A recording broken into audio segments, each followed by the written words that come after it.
Hello दोस्तों, लक्ष्य competition में आपका स्वागत है। आप देख रहे हैं डेरिया करंट कंसेप्ट 70 बीपीएससी प्रीलिम्स के लिए इम्पोर्टेंट बुक है। 1 से 15 जनवरी का करंट अफेयर्स है ये।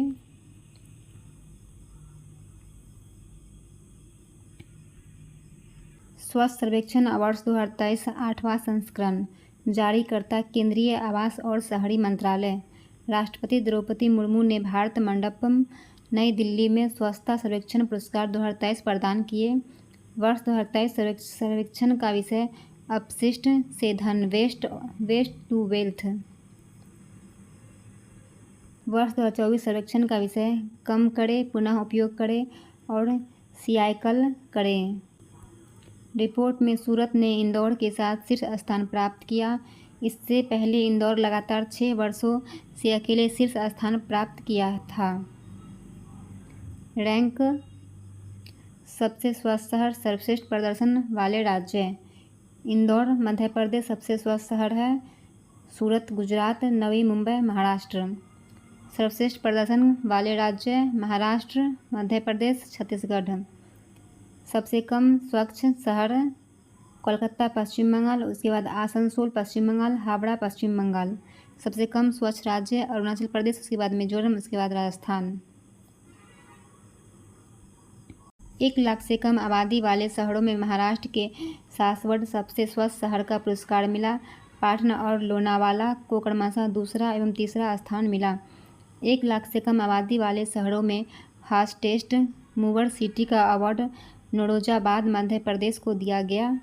1 लाख से अधिक आबादी वाले शहरों में फास्टेस्ट मूवर सिटी का अवार्ड पणजी गोवा को दिया गया। वाराणसी को 1 लाख से अधिक आबादी वाले शहरों में सर्वश्रेष्ठ गंगा शहर घोषित किया गया। दूसरा स्थान प्रयागराज का रहा। मध्य प्रदेश के मच्छू छावनी बोर्ड सबसे स्वच्छ छावनी बोर्ड घोषित। वर्ष 2023 के सर्वेक्षण में कुल 4477 शहरी स्थानीय निकाय, 61 छावनियाँ एवं 88 गंगा के किनारे वाले शहर ने भाग लिया। सफाई मित्र सुरक्षा चैलेंज में भाग लेने वाले शहरों में चंडीगढ़ को सर्वश्रेष्ठ शहर का पुरस्कार मिला। स्वच्छ भारत मिशन 2024 के लिए गान नया संकल्प है, नया प्रकल्प है। वेटलैंड सिटी प्रत्यायन। पर्यावरण, वन और जलवायु परिवर्तन मंत्रालय में वेटलैंड सिटी प्रत्यायन के लिए भारत से 3 नामांकन प्रस्तुत किए। नामांकित शहरों में इंदौर एमपी, भोपाल एमपी और उदयपुर राजस्थान शामिल है। रामसर वेटलैंड सिटी प्रत्यायन। रामसर वेटलैंड सिटी मान्यता वर्ष 2015 में आयोजित COP 12 के दौरान रामसर कन्वेंशन का परिणाम है। यह प्रकृति में स्वैच्छिक है और उन शहरों को मान्यता देता है जिन्होंने अपने शहरी आर्द्रभूमि की सुरक्षा के लिए असाधारण कदम उठाए हैं। महत्व: यह आर्द्रभूमि के संरक्षण में उनके प्रयासों के लिए अंतर्राष्ट्रीय मान्यता और ब्रांडिंग के अवसर प्राप्त करने का अवसर प्रदान करता है। रामसर कन्वेंशन: यह 1971 में रामसर, ईरान में हस्ताक्षरित एक अंतर सरकारी संधि है जो आर्द्रभूमि और उनके संसाधनों के संरक्षण और बुद्धिमानीपूर्ण उपयोग के लिए रूपरेखा प्रदान करती है। भारत जनवरी तक कुल 75 आर्द्रभूमि स्थलों की घोषणा कर चुका था। वर्तमान में भारत में अभी 80 आर्द्रभूमि है। भारत का सबसे पुराना जीवित शहर वडनगर। हाल ही में गुजरात के वडनगर में एक पुरातात्विक उत्खनन से 1400 ईसा पूर्व की मानव बस्ती के प्रमाण मिले हैं। भारतीय प्रौद्योगिकी संस्थान खड़गपुर तथा भारतीय पुरातत्व सर्वेक्षण ASI के द्वारा संयुक्त अध्ययन किया गया। यह अध्ययन हड़प्पा सभ्यता के पतन के बाद भी वडनगर में सांस्कृतिक निरंतरता का पुरातात्विक प्रमाण प्रदान करके अंधकार युग की धारणा को चुनौती देता है। प्रमुख बिंदु: उत्खनन से विशिष्ट पुरातात्विक कलाकृतियाँ, मिट्टी के बर्तन, तांबा, सोना, चांदी और लोहे की वस्तुएं आदि मिलती है। अध्ययन से वडनगर में 800 ईसा पूर्व प्राचीन मानव बस्ती के साक्ष्य का पता चलता है। सबसे पुराने बौद्ध मठों में से एक की भी खोज की गई है। वडन नगर को एक बहुसांस्कृतिक और बहुधार्मिक बस्ती के रूप में वर्णित किया गया है, जिसमें बौद्ध, हिंदू, जैन तथा इस्लामी प्रभाव शामिल है। जलवायु प्रेरित परिवर्तन जैसे वर्षा, सूखा ने 3000 वर्षों में विभिन्न साम्राज्यों के उत्थान और पतन और मध्य एशियाई योद्धाओं द्वारा भारत पर निरंतर होने वाले आक्रमणों में महत्वपूर्ण भूमिका निभाई। रेडियोकार्बन तिथियों से वडन नगर के क्रमिक शासकों का पता चलता है। फर्स्ट इंडो ग्रीक 100 ईसा पूर्व तक, इंडो सीथियन शक क्षत्रप शासक 400 ईस्वी तक, मैत्र गुप्त साम्राज्य राष्ट्रकूट प्रतिहार चावड़ा राजा 930 ईस्वी तक, सोलंकी राजा चालुक्य शासन 1300 ईस्वी तक, सल्तनत मुगल 1680 ईस्वी। गायकवाड़ ब्रिटिश।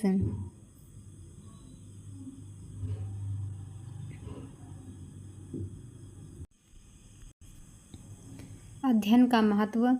यह खोज 1500 ईसा पूर्व और 500 ईसा पूर्व के बीच भारतीय पुरातात्विक इतिहास में एक अंतर को भरती है, जिससे भारत में 5500 वर्षों से अधिक समय से चली आ रही मानव बसावट की निरंतरता का पता चलता है। यह बस्ती 1400 ईसा पूर्व की हो सकती है, जो अंधकार युग की धारणा को चुनौती देता है, जो पिछले 5500 वर्षों से भारत में सांस्कृतिक निरंतरता का संकेत देता है। X-ray polarimeter satellite mission.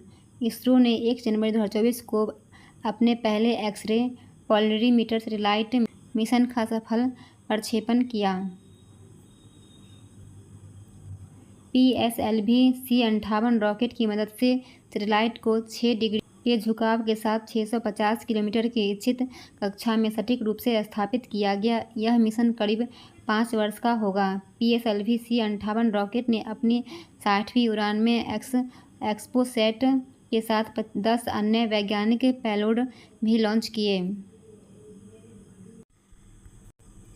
उद्देश्य। एक्सपोसैट का लक्ष्य अंतरिक्ष में एक्स-रे स्रोतों के ध्रुवीकरण की जांच करना है। एक्सपोसैट चरम स्थितियों में उज्ज्वल खगोलीय एक्स-रे स्रोत की विभिन्न गतिशीलता का अध्ययन करने वाला भारत का पहला समर्पित पोलारीमेट्री मिशन है। भारत यूएसए के बाद ब्लैक होल और न्यूट्रॉन नक्षत्रों के अध्ययन के लिए विशिष्ट खगोलशास्त्रीय वेधशाला भेजने वाला दूसरा देश बन गया है। इन खगोलीय विंडो से संबंधित भौतिकी को समझने के लिए यह अध्ययन महत्वपूर्ण है। महत्व। हाल ही में लॉन्च किए गए सौर मिशन आदित्य L1 और एस्ट्रोसैट के बाद एक्सपोसैट भारत की तीसरी अंतरिक्ष आधारित वेधशाला होगी। विकास। इसरो के युवा रो सैटेलाइट सेंटर और रमन रिसर्च इंस्टीट्यूट द्वारा नामित किया गया है।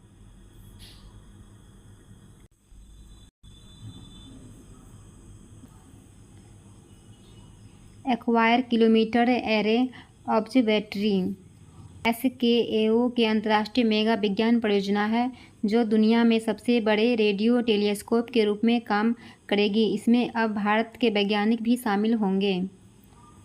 इसरो ने 1 जनवरी 2024 को अंतरिक्ष में एक्स-रे और ब्लैक होल का अध्ययन करने के लिए एक अनूठी वेधशाला लॉन्च की है। Acquire kilometre array observatory acquire हजारों एंटीना की एक श्रृंखला है। एक्वायर को वर्ष 2021 में एक अंतर सरकारी गठन के रूप में स्थापित किया गया था। मुख्यालय यूके। एक्वायर को दक्षिण अफ्रीका और ऑस्ट्रेलिया के दूरस्थ रेडियो शांत स्थानों में स्थापित किया जाएगा। भारत सरकार ने इस परियोजना में शामिल होने के लिए 1250 करोड़ रुपए की वित्तीय अनुसमर्थन मंजूरी दी है। महाराष्ट्र के हिंगोली जिले में अमेरिका स्थिर laser interferometer gravitational wave observatory के तीसरे नोड के निर्माण की मंजूरी मिल चुकी है। एक्वायर परियोजना। एक्वायर का मुख्य उद्देश्य ब्रह्मांड में 3000 ट्रिलियन किमी से अधिक दूरी तक की घटनाओं का अध्ययन करना है। इससे आकाशगंगाओं और सितारों का अधिक विस्तार से अध्ययन संभव हो सकेगा। इस दूरबीन का उपयोग ब्रह्मांड की शुरुआत, प्रथम तारों की उत्पत्ति, आकाशगंगा का जीवन चक्र, गुरुत्वाकर्षण तरंगों की उत्पत्ति को समझाना आदि के संबंध में जानकारी एकत्रित करना है। भारत की भूमिका। SKA में भारत का मुख्य योगदान telescope manager element neural network या सॉफ्टवेयर का विकास और संचालन है जो टेलीस्कोप का कार्य करेगा। Tata institute of fundamental research की एक इकाई NCRA पुणे के पास भारत के रेडियो दूरबीनों के सबसे बड़े नेटवर्क का संचालन करती है।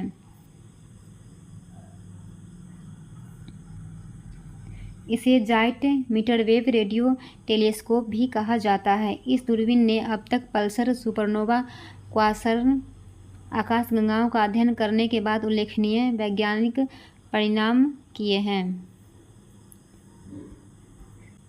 दृष्टि 10 स्टार लाइनर UAV भारतीय नौसेना को अपना पहला स्वदेशी मध्यम ऊंचाई वाला लंबा मेल ड्रोन दृष्टि 10 स्टार लाइनर मानव रहित हवाई वाहन मिला। यह एक उन्नत खुफिया निगरानी टोह प्लेटफॉर्म है। इसे अडानी डिफेंस और एरोस्पेस के द्वारा इजरायली रक्षा फर्म एल्बिड सिस्टम से प्रौद्योगिकी हस्तांतरण के सहयोग से विकसित किया गया है। प्रमुख विशेषताएं: यह भारत का पहला स्वदेशी मध्यम ऊंचाई वाली दीर्घकालिक ड्रोन है। 70% ड्रोन स्वदेशी घटकों का उपयोग करके बनाया गया है। दृष्टि 10 स्टारलाइन प्रभावशाली 36 घंटे की सहन शक्ति और 450 किलोमीटर की पर्याप्त पेलोड क्षमता का दावा करता है। यह आधुनिक सेंसर, उन्नत सहन शक्ति, उन्नत संचार क्षमताओं और अत्याधुनिक तकनीकों से लैस है। UAV भविष्य के नौसैनिक अभियानों का आकार देने और हिंद महासागर क्षेत्र में भारत के राष्ट्रीय समृद्ध हितों की सुरक्षा में महत्वपूर्ण भूमिका निभाएगा। इसरो की वाणिज्यिक शाखा 2024 में SpaceX के फाल्कन 9 से GSAT 20 उपग्रह लॉन्च करेगी। GSAT-20 एक उच्च थ्रूपुट KA ब्रांड उपग्रह है जिसका पूर्ण स्वामित्व, संचालन और वित्त पोषण NAIL द्वारा किया जाएगा। इसरो की वाणिज्यिक शाखा न्यू स्पेस इंडिया लिमिटेड 2024 की दूसरी तिमाही के दौरान SpaceX के फाल्कन 9 से GSAT-20 जिसका नाम बदलकर GSAT N2 रखा गया है, लॉन्च करेगी।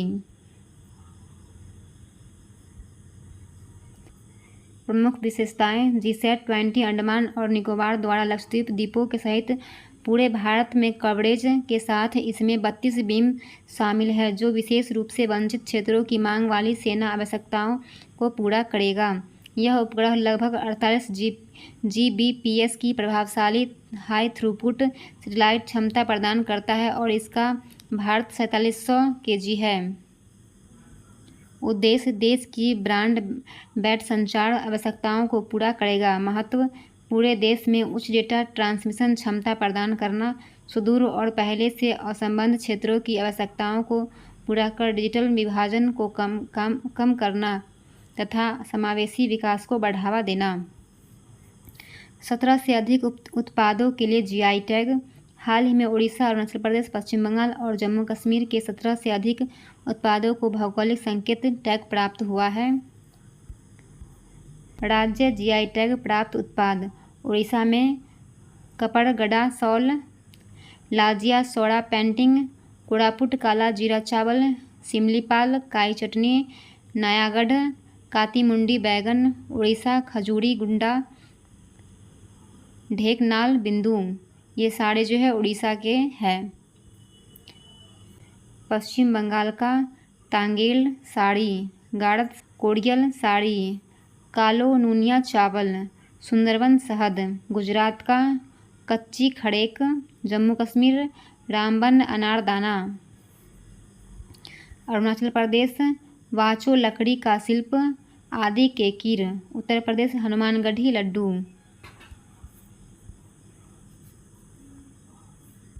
भौगोलिक संकेत GI टैग।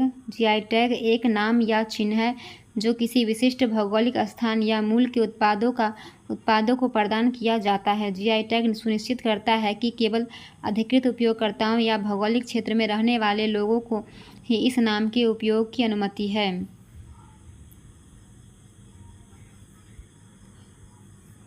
एक पंजीकृत GI 10 वर्षों के लिए वैध होता है।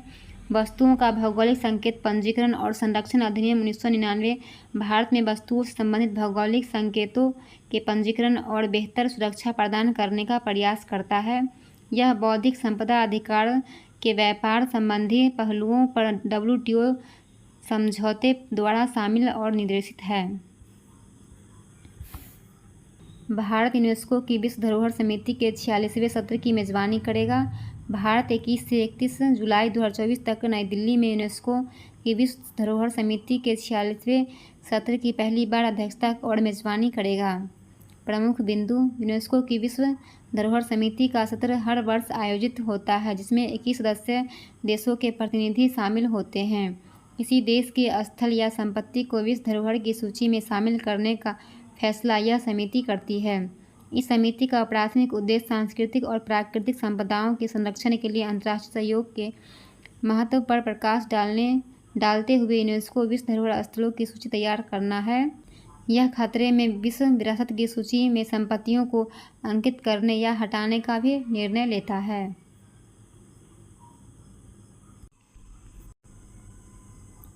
महत्व: यह आयोजन भारत को सांस्कृतिक और ऐतिहासिक विरासत के संरक्षण पर विशेष चर्चा केंद्र बिंदु के रूप में रखता है, जो विश्व मंच पर भारत के समृद्ध सांस्कृतिक विरासत को प्रदर्शित करने का एक महत्वपूर्ण अवसर प्रस्तुत करता है। संयुक्त राष्ट्र शैक्षणिक, वैज्ञानिक और सांस्कृतिक गठन यूनेस्को यह एक संयुक्त राष्ट्र की विशिष्ट एजेंसी है जिसकी स्थापना 1945 में हुई थी। इसका कार्य शिक्षा, प्रकृति तथा समाज विज्ञान, संस्कृति तथा संचार के माध्यम से अंतर्राष्ट्रीय शांति को बढ़ावा देना। इसका मुख्यालय पेरिस, फ्रांस में है। भारत और यूनेस्को विश्व विरासत स्थल सूची में भारत के 42 स्थल हैं। हाल ही में शांति निकेतन और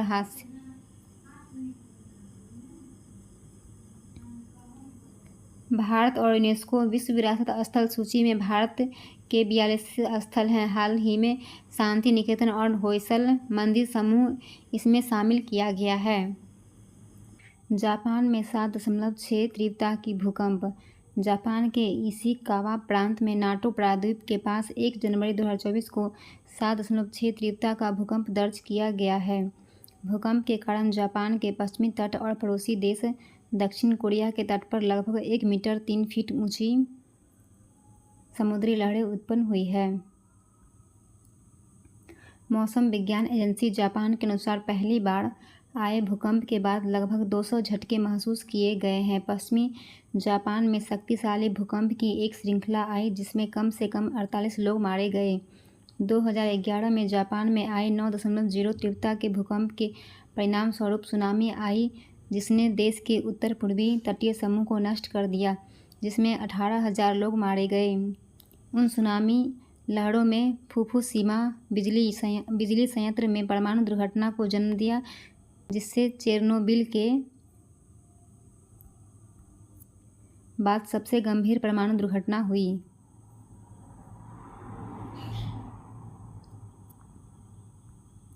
सोलहवें वित्त आयोग का गठन। सरकार ने राष्ट्रपति के अनुमोदन से संविधान के अनुच्छेद 280(1) के अनुसरण में 16वें वित्त आयोग का गठन किया। नीति आयोग के पूर्व उपाध्यक्ष और कोलंबिया विश्वविद्यालय के प्रोफेसर डॉक्टर अनवित पनगंडिया इसके अध्यक्ष होंगे। श्री ऋत्विक रंजनम पांडे को आयोग का सचिव नियुक्त किया गया है। सदस्य अजय नारायण ईना, सौम्या कांति घोष, एनी जॉर्ज मैथ्यू और मनोज पांडा। 16वें वित्त आयोग, जो अप्रैल 2026 से शुरू होने वाली 5 साल की अवधि के लिए केंद्र और राज्यों के बीच कर राजस्व साझा करने के फॉर्मूले की सिफारिश करेगा। 16वां वित्त आयोग निम्नलिखित विषयों के संबंध में सिफारिश करेगा। संघ और राज्यों के बीच करों की निवल आय का वितरण, जो संविधान का भाग 12 के अधीन उनके बीच विभाजित किया जाना है या किया जा सकता है। वे संविधान जो भारत की संचित निधि में राज्यों के राजस्व के सहायता अनुदान को नियंत्रित करे और संविधान के अनुच्छेद 275 के अधीन राज्यों को उनके राजस्व के सहायता अनुदान के रूप में उस अनुच्छेद के खंड 1 के प्रावधानों में विनिर्दिष्ट प्रयोजनों के अलावा अन्य परियोजनाओं के लिए भुगतान की जाने वाली राशि। राज्य के वित्त आयोग द्वारा की गई सिफारिशों के आधार पर राज्य में पंचायतों और नगरपालिकाओं के संसाधनों को संपूर्ति करने के लिए राज्य की संचित निधि में वृद्धि करने के लिए आवश्यक उपाय।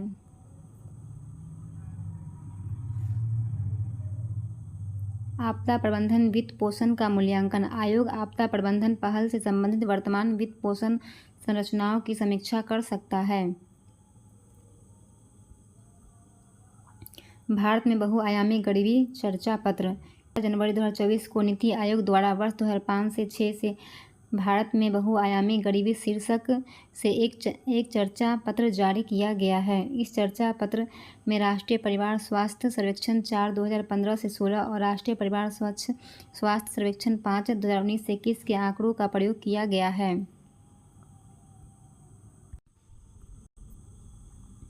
प्रमुख बिंदु। भारत में बहुआयामी गरीबी में उल्लेखनीय कमी आई है, जो 2013 से 14 में 29.17% से घटाकर 2023 से 24 में 11.28% हो गई है, जो 17.89% अंक की कमी दर्शाता है। विगत 9 वर्षों में लगभग 24.82 करोड़ लोग गरीबी से बाहर निकले। राज्य स्तर पर सर्वाधिक कमी उत्तर प्रदेश में दर्ज की गई, जहां 5.94 करोड़ लोग गरीबी रेखा से बाहर निकले। बिहार में 3.77 करोड़ और मध्य प्रदेश 2.30 करोड़ लोगों को गरीबी से बाहर निकालने के साथ दूसरे और तीसरे स्थान पर है। इस अवधि के दौरान राष्ट्रीय एमपीआई के सभी 12 संकेतकों में उल्लेखनीय सुधार हुआ है। भारत को सतत विकास लक्ष्य एसडीजी लक्ष्य 1.2 प्राप्त होने की संभावना है, जिसका लक्ष्य 2030 से पहले राष्ट्रीय परिभाषाओं के अनुसार सभी आयामों में गरीबी में रहने वाले सभी उम्र के पुरुषों, महिलाओं और बच्चों के अनुपात को कम से कम आधा कम करना है। जीवन स्तर के आयाम से संबंधित संकेतकों में महत्वपूर्ण सुधार दिखाई दिए, जैसे स्वच्छता सुविधाओं, बैंक खाता, खाना पकाने के ईंधन आदि। हिट एंड रन कानून से संबंधित चिंताएं। भारतीय न्याय संहिता 2023 बीएनएस के विवादास्पद धारा 106(2) के प्रावधानों के विरुद्ध महाराष्ट्र, छत्तीसगढ़, पंजाब, पश्चिम बंगाल जैसे राज्यों में ट्रांसपोर्टरों और वाणिज्यिक ड्राइवरों ने विरोध प्रदर्शन किया है।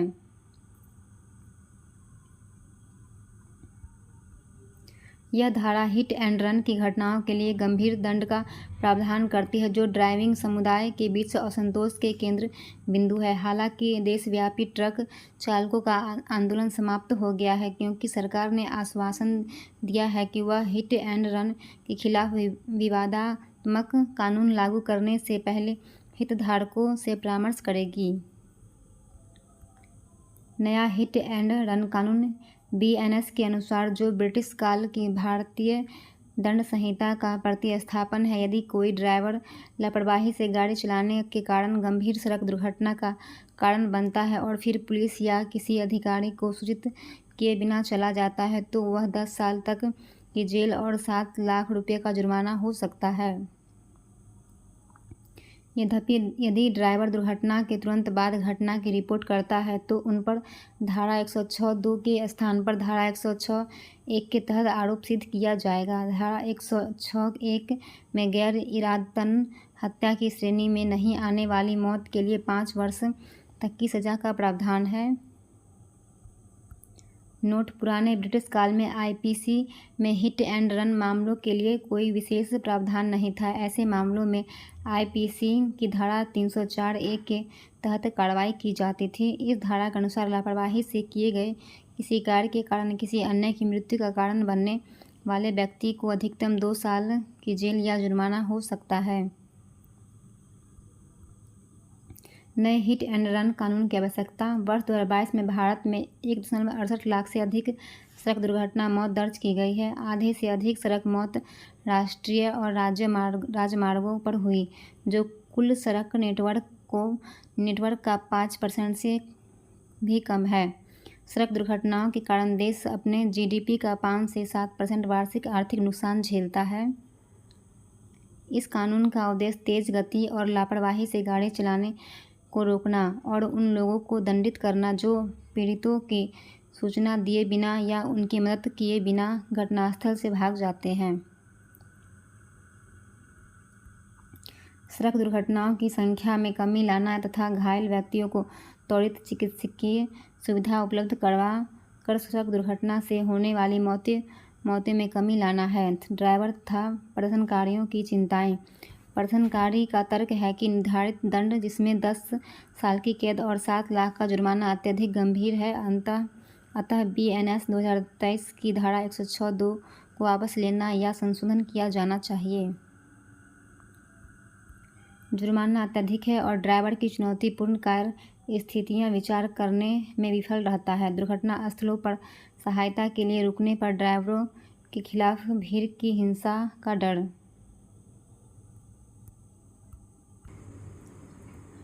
लाल सागर में संकट। हूती विद्रोहियों द्वारा पश्चिमी अरब सागर में वाणिज्यिक जहाज़ों पर हमलों की श्रृंखला में नवीनतम में मार्शल द्वीप ध्वनांकित तेल टैंकर मार्लिन लुआंडा एक मिसाइल हमले की चपेट में आ गया, जिसमें 22 भारतीय और 1 बांग्लादेशी सदस्य सवार थे। इस हमले के विरुद्ध भारतीय नौसेना के निर्देशित मिसाइल विध्वंसक INS विशाखापट्टनम ने त्वरित प्रतिक्रिया व्यक्त की। यह कार्रवाई हूती विद्रोहियों द्वारा गाजा में इजराइल की कार्रवाइयों पर प्रतिरोध के रूप में देखा जा रहा है। हूती विद्रोही यमन सरकार के साथ 1 दशक से जारी संघर्ष में शामिल है। हूती आंदोलन की जड़ें विली विंग यूथ में खोजी जा सकती है, जो हुसैन अल हूती और उसके पिता बद्र अल दीन अल हूती द्वारा 1990 के दशक की शुरुआत में स्थापित एक पुनरुत्थानवादी समूह था। जायदी शियाओं की सबसे पुरानी शाखा है। वर्ष 2004 में सरकारी सैनिकों ने विद्रोहियों पर हमला कर हुसैन को मार डाला। तब से सरकार ने प्रतिरोध को समाप्त करने के लिए जायदी के गढ़ सादा में कई सैन्य अभियान शुरू किए, जिसे स्थानीय रूप में हूती आंदोलन कहा गया। लाल सागर में संकट और भारत पर प्रभाव। नवंबर 2023 से यमन के हूती विद्रोहियों द्वारा लाल सागर में मालवाहक जहाज़ों पर हमले बढ़ गए हैं। इसने मालवाहकों को अफ्रीका के दक्षिणी छोर पर कैप ऑफ गुड होप के आसपास लंबे समय तक पारगमन करने के लिए मजबूर किया है, जिससे शिपमेंट महंगा हो गया है।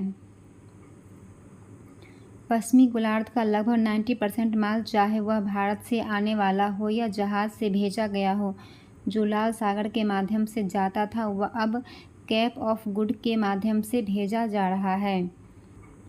भारत और मालदीव में विवाद।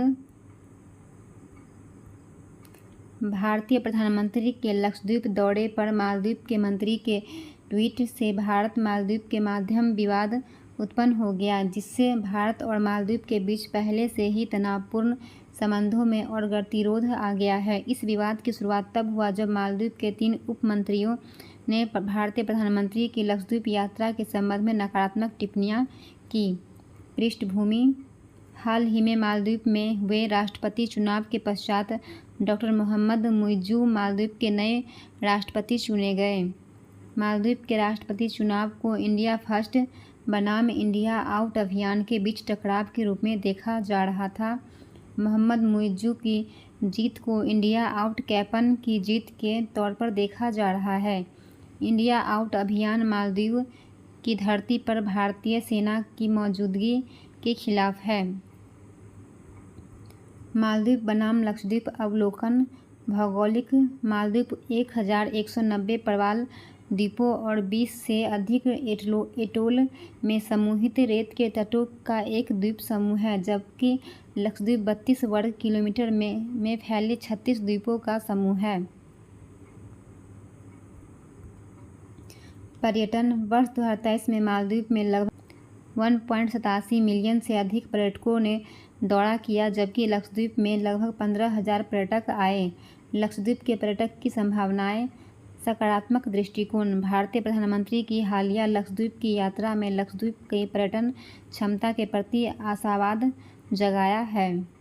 नियोजित विकास बागाराम, भिरुनाकाड़ा, चेरीग्राम और सुहेली चेरियाकाड़ा जैसे द्वीपों पर पर्यटन के विकास के लिए आवेदन अपेक्षित है। चुनौतियाँ: छोटा क्षेत्र, केवल 10 से हुए द्वीपों वाले लक्षद्वीप में अपने छोटे आकार के कारण सीमित संभावनाएं हैं। पर्यावरणीय चिंताएं: लक्षद्वीप प्रशासन द्वारा जारी परमिट के पश्चात ही लक्षद्वीप में प्रवेश संभव है।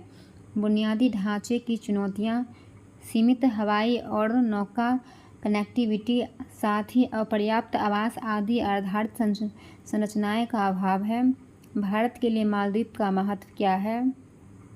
भू आर्थिक महत्व: भारत का 50% विदेशी व्यापार और 80% ऊर्जा आयात मालदीव के आसपास संचार के समुद्री मार्गों के माध्यम से होता है।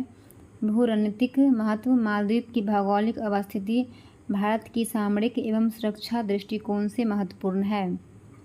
सुरक्षा दृष्टिकोण: मालदीव की भौगोलिक अवस्थिति इसे पश्चिमी हिंद महासागर, अदन की खाड़ी और होर्मुज जलमरुमध्य तथा पूर्वी हिंद महासागर, मलक्का जलमरुमध्य के प्रवेश एवं निकास बिंदुओं के बीच एक टोल गेट के रूप में निर्मित करती है। अर्जेंटीना का ब्रिक्स से अलग होने का निर्णय: अर्जेंटीना के नए राष्ट्रपति जो है जेवियर माइली ने ब्रिक्स में शामिल होने की अपने देश की योजना वापस लेने का निर्णय लिया है।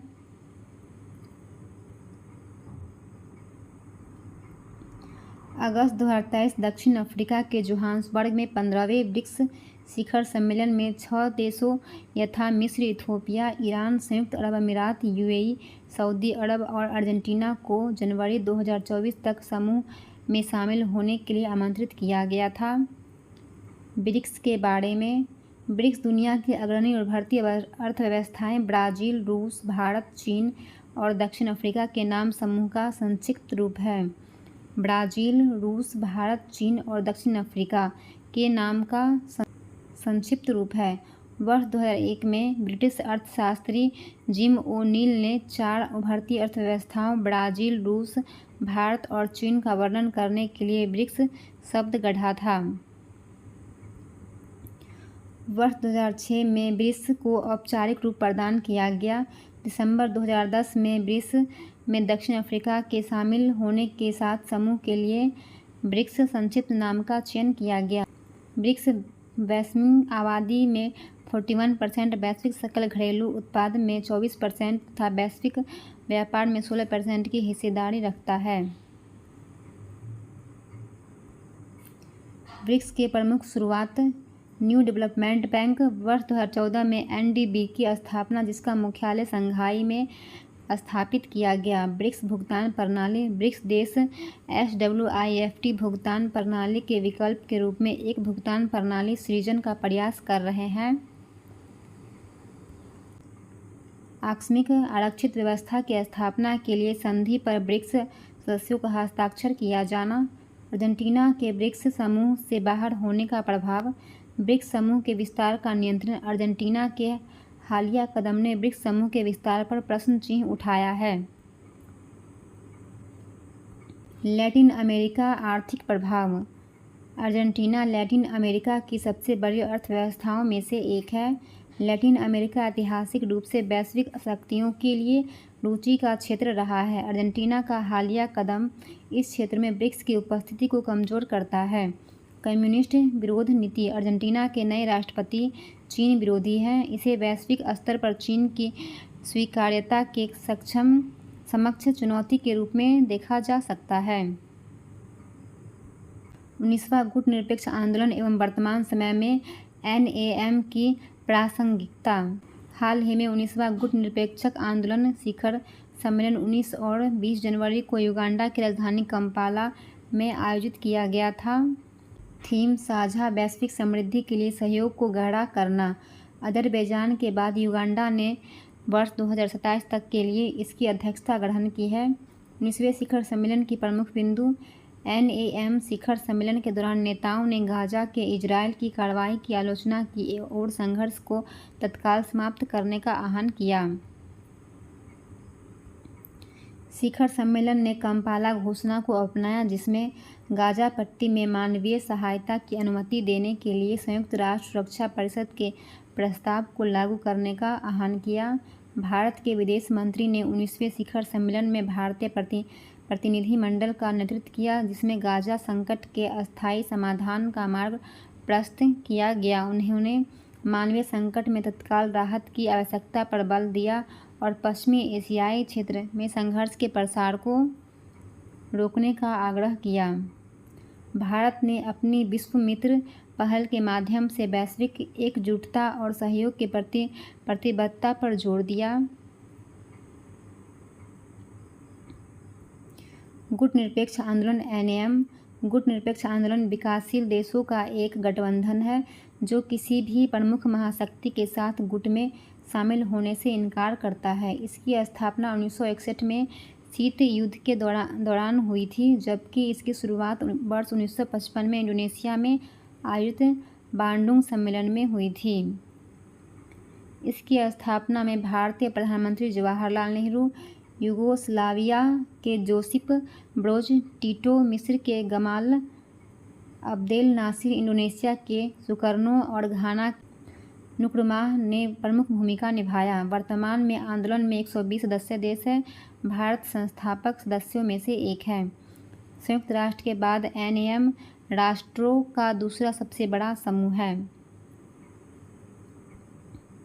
एनएम के पास कोई अस्थायी सचिवालय या औपचारिक संस्थापक चार्टर, अधिनियम या संधि नहीं है। शिखर सम्मेलन आमतौर पर हर 3 साल में होता है। गुटनिरपेक्ष आंदोलन भारत की राजनयिक उपस्थिति को बढ़ावा देने और अंतर्राष्ट्रीय स्तर पर आर्थिक सहायता हासिल करने का एक प्रभावी साधन बन गया था। किंतु यूएसएसआर के विघटन से विश्व व्यवस्था पर आर्थिक का प्रभुत्व स्थापित हो गया। भारत की नई आर्थिक नीति और अमेरिका के प्रति झुकाव से गुटनिरपेक्षता पर भारत की गंभीरता पर सवाल खड़े कर दिए। 1965 और 1971 के युद्धों के दौरान इंडोनेशिया और मिस्र ने भारत विरोधी रूप अपनाया और पाकिस्तान का समर्थन किया। भारत के लिए एनएम का महत्व। यूएनएससी में भारत की उम्मीदवारी का समर्थन। एनएम में 120 विकासशील देश शामिल हैं, जिनमें अधिकांश संयुक्त राष्ट्र महासभा के सदस्य हैं। वैश्विक दक्षिण सहयोग। एनएम के साथ भारत के जुड़ाव से विकासशील दुनिया वैश्विक दक्षिण की आवाज़ के रूप में भारत के कद को बढ़ाने में मदद मिलेगी। बहुध्रुवीय विश्व व्यवस्था को सुदृढ़ करना। एनएम एक बहुध्रुवीय विश्व के निर्माण में मदद कर सकता है, जिसमें भारत एक प्रमुख ध्रुव बन सकता है। आगे की राह। भारत को गुटनिरपेक्ष आंदोलन के साथ रचनात्मक रूप से जुड़ाव करने की आवश्यकता। वैश्विक मुद्दों पर आपसी सहमति बनाने पर बल। भारत और म्यांमार के बीच मुक्त संचरण व्यवस्था (एफएमआर) पर पुनर्विचार। हाल ही में केंद्रीय गृह मंत्री ने भारत म्यांमार सीमा की पूरी लंबाई में बाड़ लगाने की घोषणा की है, जिससे भारत म्यांमार के बीच मुक्त संरक्षण व्यवस्था प्रतिबंध हो गई है। इसका उद्देश्य मणिपुर, मिजोरम, असम, नागालैंड और अरुणाचल प्रदेश जैसे राज्यों से गुजरने वाली 1643 किलोमीटर की सीमा पर लोगों की निर्बाध आवाजाही को कम करना है। मुक्त संचरण व्यवस्था (एफएमआर) मुक्त संचरण व्यवस्था दोनों देशों के बीच एक पारस्परिक रूप से सहमत व्यवस्था है, जो सीमा के दोनों ओर रहने वाली जनजातियों को बिना वीज़ा के दूसरे देश के अंदर 16 किलोमीटर तक यात्रा करने की अनुमति देती है। सीमा पर रहने वाले व्यक्तियों को पड़ोसी देश में 2 सप्ताह तक रहने के लिए 1 साल के सीमा पास की आवश्यकता होती है। इसे सरकार की एक्ट ईस्ट नीति के हिस्से के रूप में 2018 में लागू किया गया था।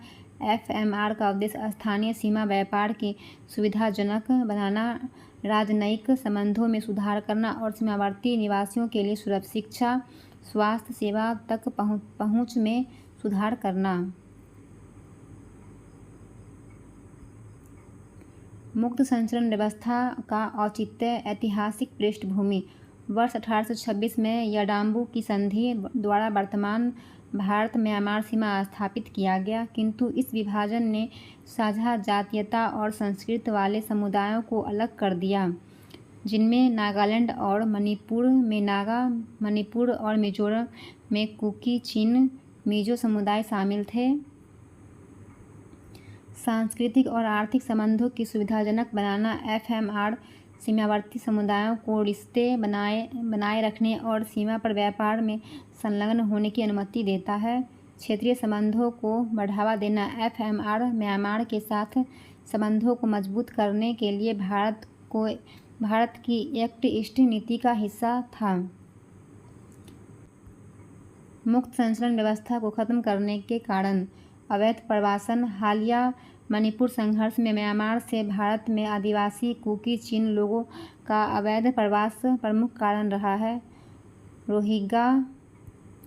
रोहिंग्या संकट एक मानवीय और मानवाधिकारी त्रासदी है।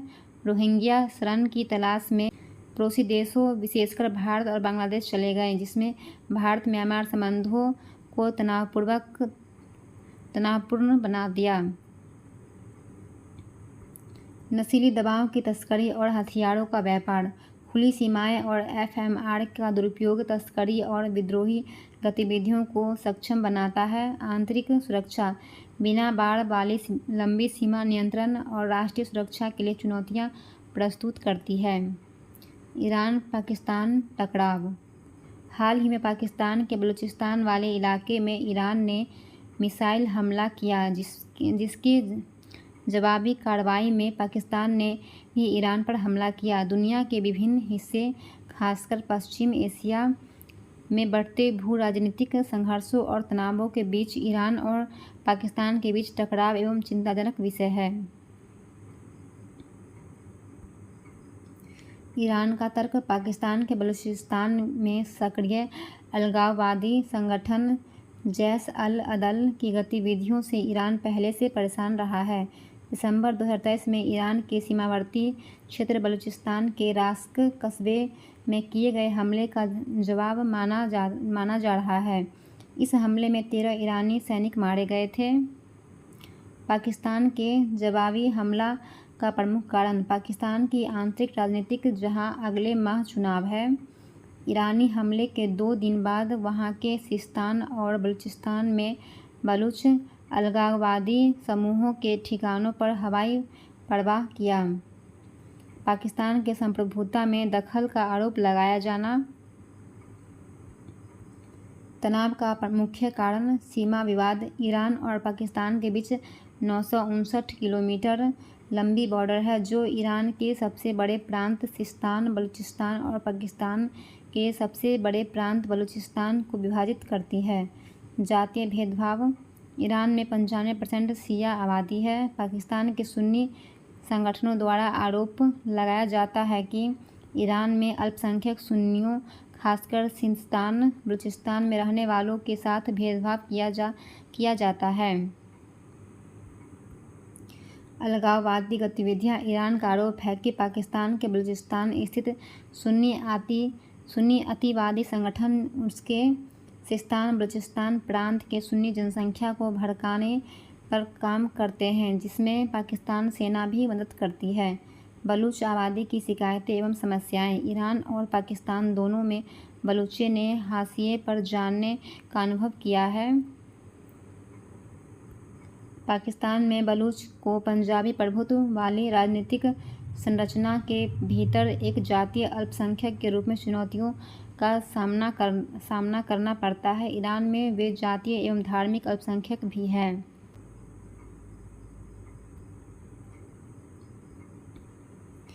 बलूच राष्ट्रवादी आंदोलन। ईरान और पाकिस्तान दोनों में बलूचों की दयनीय स्थिति ने ग्रेट बलूचिस्तान राष्ट्र राज्य की मांग करने वाले अलगाववादी आंदोलन को बढ़ावा मिला है। बलूच लिबरेशन आर्मी BLA जैसे समूह से जुड़े विद्रोही संबंधित राज्यों के खिलाफ सशस्त्र संघर्ष में शामिल रहे हैं।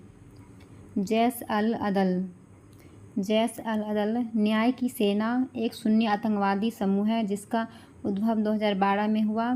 यह मुख्य रूप से ईरान पाकिस्तान सीमा के दोनों ओर रहने वाले जातीय बलूच समुदाय के सदस्यों से बना है।